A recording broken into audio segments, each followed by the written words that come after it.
How to download Riot client. Hey everyone, in this video, I'll show you how to download and install the Riot client. So make sure to watch this video till the end and let's get started. First, open a web browser and search for Riot Games, then go to their official website. Once in their official website, to get the Riot client, you'll need to download one of their games. For example, click on Valorant, then press Play Free. Select PC and sign in or create a free Riot account if you don't have one yet. After you sign in, click Download to get the installer.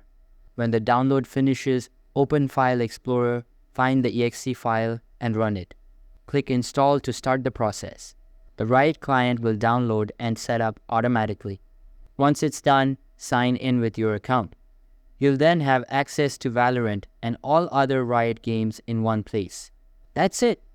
Thanks for watching. Please like and subscribe if this helped you out.